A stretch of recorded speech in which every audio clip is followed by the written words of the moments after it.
Naghisgot si Jesus og gagmayng bata, pero ang iyang giatubang mga dagkong tao. So sa may pasabot ani, duha di ay kamining ang bata para sa Ginoo, na ay bata tungod sa iyang edad o sa iyang lawas, kanang gagmayng bata na di pa nato pasudlon ron kayo sa simbahan. Nga naa say bata nga dako nag-edad, dako naglawas, pero ang iyang espirituhanong kinabuhi murag bata, di pa kamaong mulakaw, ignorante sa mga basic nga mga butang, tingali dili kapugong sa pagpangihi, di ba kanang bata di man nakapugong, mangihi ram nagdritso mo na way control ba sa iyang kaugalingon, labi na gyud niining gitawag natog sala. Naay mga tiguang na kaayo, apil na ning nagwali nga di gyud kapugong, makasaha gidayon. Kamo unsa man mo, hingkod o bata pa sa inyong moral life? Hingkod o bata pa? Makapugong mo sa pagpamalikas.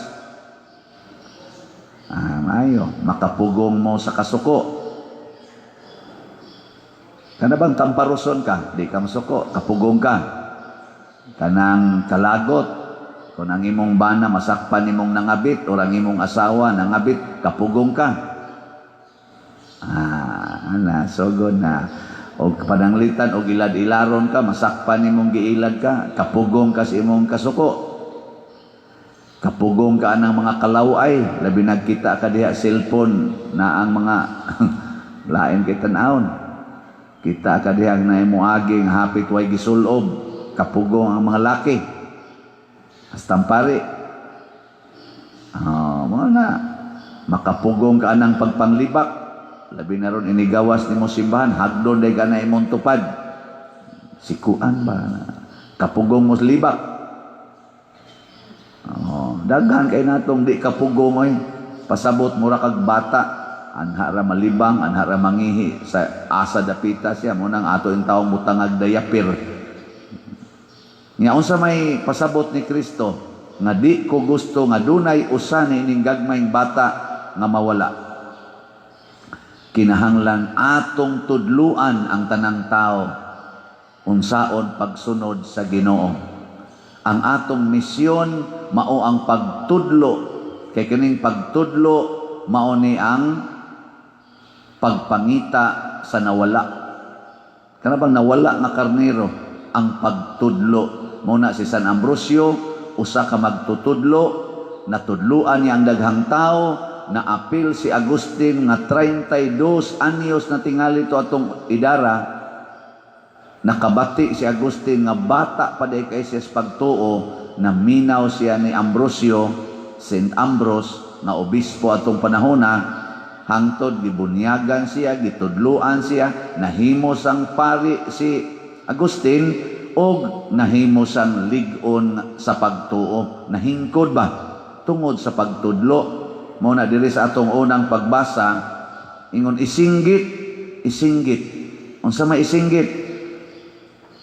Tudloi ang mga tao nga murara mo og sagbot, murara mo og bulak, mawa ra mo.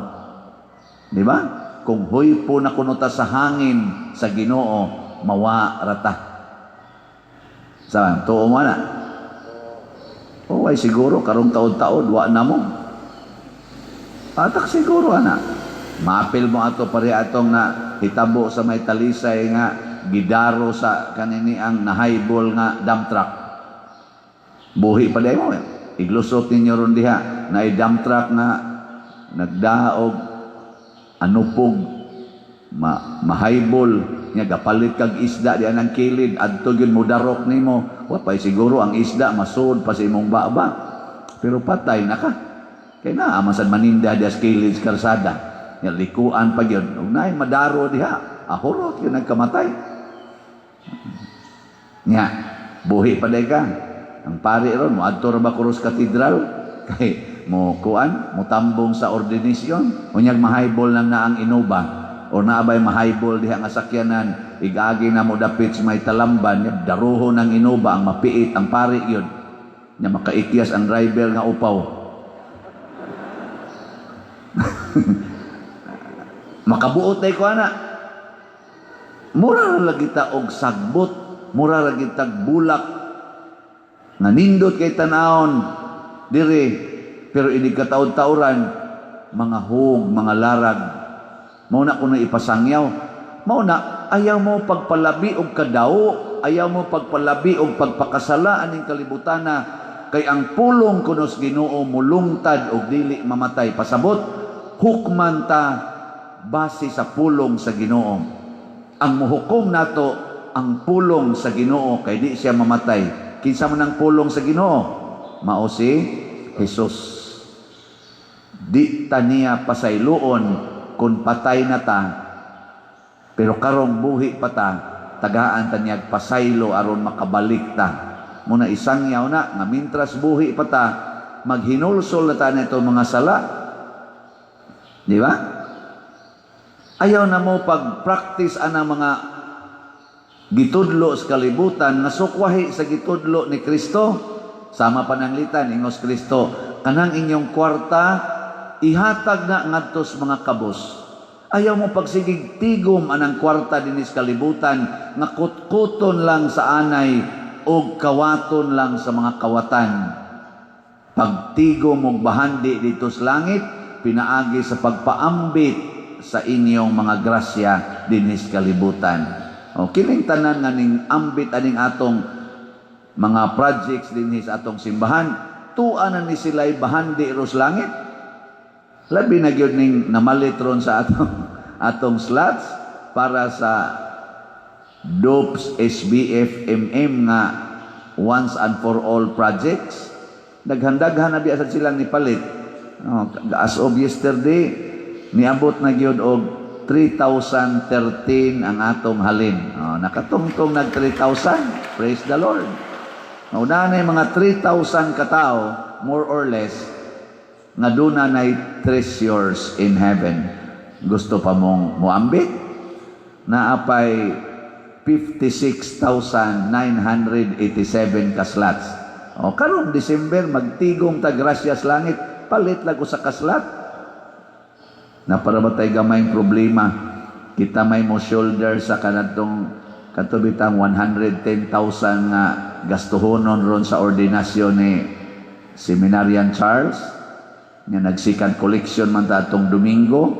Ang ato ra gid taong nasarap ni abot ra og 54,161 and 25. Kuwangan pag mga 56,000 more or less.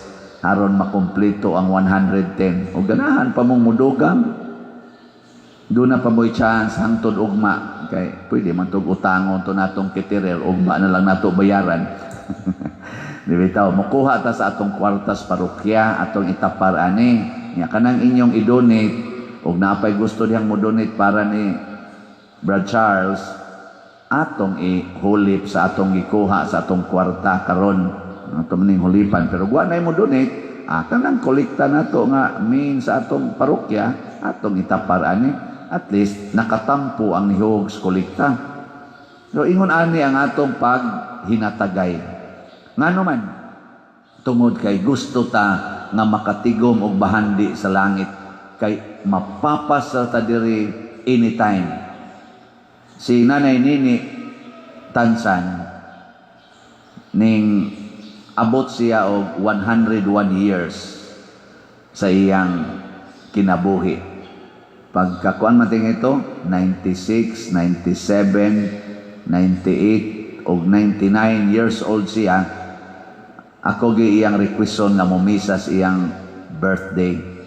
Pero pagka 100 years old o pagka 101 murag lain na iyang request.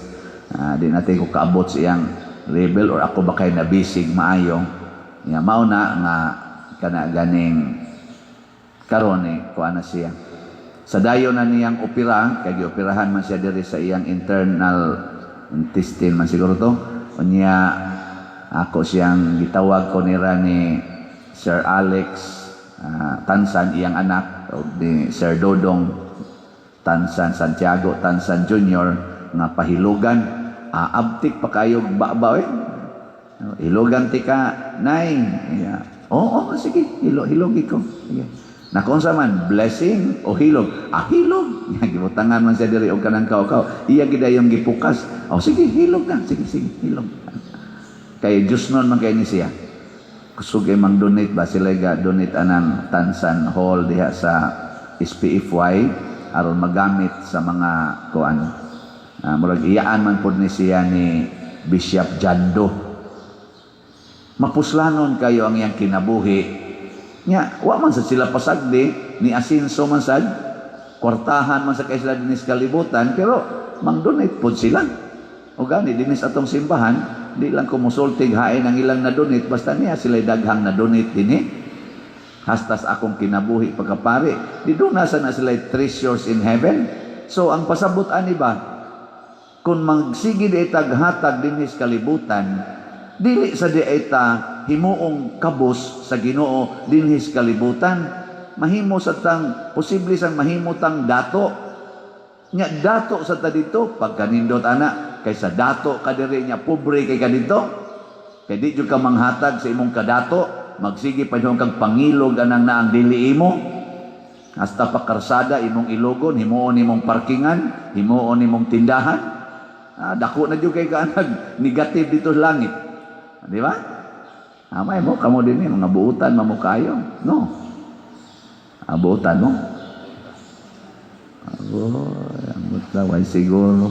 Karon daghan kay gabinungulay. Daghan kayong na nag-away tungod sa kwarta, tungod sa utang. Daghan kay mga mangingilad na naman tay daghang kwarta, mangilad pagyud, ana no?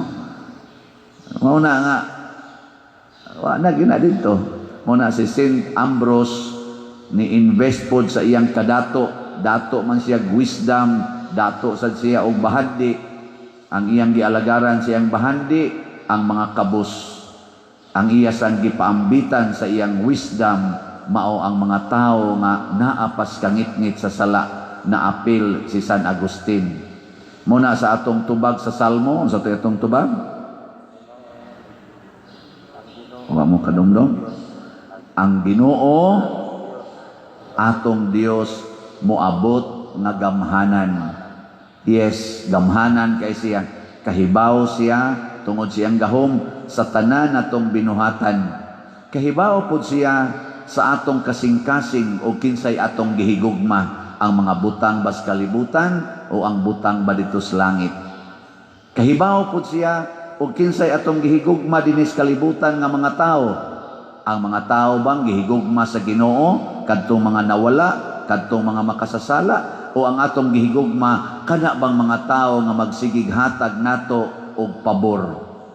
Karon ra ba panahos eleksyon, kusog kay tang mohatag sa atong pagbutar ngadto sa mga taong nihatag nato pabor, pero di na lang ta mamalandong kining tawhana nihatag bag pabor sa atong nasod. Basig nihatag lag pabor sa pipila nga makapadaog niya ang nasod gisupsupan og maayo hangtod na karon nagailaid na tas kalisod porti ng dakuan atong utang nangaguba pagyud ang atong mga kalikupan. Ana, ato kaning pamalandungan oy. Di ba? Amo na magampo tas Ginoo nga ang iyang gahom motudlo nato unsay angayng buhaton. Gahapon bitaw naagi wisdom ang Ginoo nga gipakita nako didto man ko sa Asturias. Nagbisa ko dito sa Santa Lucia sa parokya sa akong classmate si Father Chris Amores. Alas 4 ang misa niya, kaon-kaon paggamay paghumas misa, pag uli na namo des kuan agi misa Asturias man to, nako palitag ka ng bingka sa Asturias. Mo to sige mig pangita. Kusog-kusog dagan ni Edgar. Ang resulta na agimi sa mga naninda og kuan silo namin ako lugar sa so gipabalik na ko sa Dani dito sa kay Kuyog Mas Dani pulipulis lag drive Edgar. Nako balikan nga to dan palit og tumbingka dinhi lugar Miss Dan. Sus diha may nanabok mga bata, mga 5 kabuok nanabok ba. Kukod ito, pundok ito sa kiyanan ako. Unsa may inyo? Inyo siya, naigon mi. Nako nga, usa ka buklaki o pat ka buk babae. Nako sige, kanta. Kanta dayon sila. Pasko ay kay saya. Mga inaana ba? Mga kanang moderno na TV. Nako kamao mo kasadya. Unsa man na? Nako, kasadya ba? Nintak na. Di kamao. Nako, jingle bells. Siya. Kanta ni gamay. Kanta sa sila jingle bells kadiyot. Wa kahuman. Akong gipangtagaan og tag 50 pesos kada usa. Sus, layat-layat sa mga bata. Pertig yung lipaya. Pertig yun nilang lipaya niya. Highway biya na diha. Nagigikang sa tos atbang. Sus, ang usan nila kakauban. Wa nalintan man din nilang gamayng bata. Nilingkod sa karsada dito, nihilak og maayo. Kay gatanaw siya sa iyang mga kauban dito nga. Nagdaog mga kwarta gasig. Hawk-hawk sa tag 50. Ana-ana sa suga. 50. Layat-layat yung maayo. Ana. So, naghilak naman dito. Ilang gitabok. Pagtabok nila na may daghang sakyanan nga nagdagad. Di hapit ang mga sakyanan. Ang ilang yun, kalipay yun nga. Dadon sa to nila nga risatbang. Dadon. So, wala. Dadon na ron. Yay, maligsan. Sus, gidagid ang bata nga to. Tabok, spika sila na sang lima na. Padir, kanang, sir, kanagadi, di apay, wa mahatagi. Nako, kuan man na, kanagadi, wa man na mo kanta. Dito rin na sa atbang. Tagaan na akong 20, pertiga pong lipaya. Nako, ay sabog panabok. Anang pagtanaw mo sa sakyanan, ha? Kaya naidaghang sakyanan. Sus, nanabok mang yun. Naawahi ito katong gamay. Giagak o gigunitan pa ito magkuhang. Hapit yun matapsingis motor. Ang motor sa hapit sa matumba. Diha po ang akong kakulba ba? Sus, kung naligsan pa ito mga bata. Na nagamaginikanan sa dito, ang buto, baka ito magtungit sa dito at bang. Nanong wa sa gyud pugni ilang mga anak, nanong itugutan ato. Dito na nanagyaw-yaw. Kapo mga, biyak-biyak na kayo. Isog na kayo tanan. Napundok na sila dito. Nihunong intaw ng motor dito sa kilid. Kulba sa tingin kitong iyang, kuha na ito kayo, warag ko siya kayo. Maligsan man. Nga diha na ko nagunahuna. Di giday maayong manghatag tag kwarta dinhis karsada labi nag mga bata ug karon ako na gining usahon din agyog ko mohatag og kwarta dihas karsada.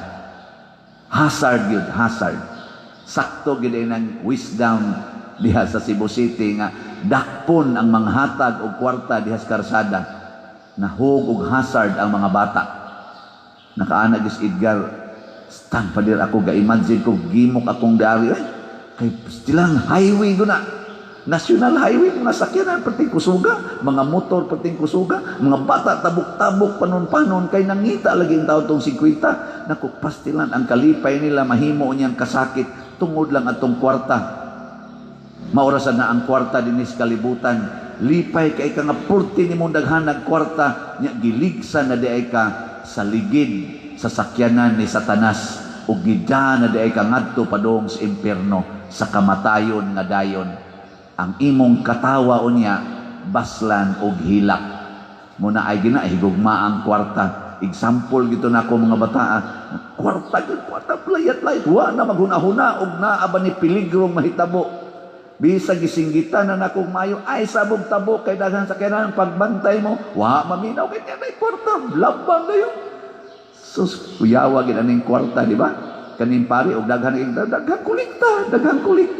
Di ko kahibaw nga ang nag-text nako nga madre gusto day mo ambits kulikta. Sige ter, ari dire. Kamera man duwa. Sige ter. Ang tango sa ninato atong sutana og imong bilog. Pahimuslan taning kwarta. Daghan kay nahimong bisyoso, daghan kay nangihimong adik tungod aning kwarta. Daghang ay nakapangabit tungod aning kwarta, wa kabantay ba tungod sa kalipay. Daghan kaayo ang nadisgrasya tungod sa kwarta, inom ug maayo, dadayos motor, bangga dayon, patay tungod sa kwarta. Wa patoy kwarta, dito mag-inom, dito tug uli sa ila, manglimpyo pa to, mamanday pa to dito, kay way ikasuhol sa karpintero. Pero daghan magkwarta, bla na, idit pang sekretary, abot ito. Di sa kumudi, need na. Ay, gabaan ta, kabuutan, sa ba. So, muna, nga ko lang ba, magbantay ta aning kwarta, Kay mura tag bata usahay, why control. Basta nanay kwarta, wa na maghunahuna unsaon ni ug unsay mga peligro nga hitabo. Mautong gagmayng bata, aktual to. O mas lakibaw, ang ila ang kalipay, layat-layat god. Imus igal, tanawa pa niya, hagka namang kwarta, isihag na, alam, layat-layat. Pero ang laing sang bahin nato, na ang bata, lipay kay gitagaag 50, layat-layat, ako kaha, no? Magmisa ko tagaan kog 50 pesos, mulayat-layat, baka pos kalipay. Pero himoon ganig 50,000, ako layat-layat sa pari. Nindog na tayo.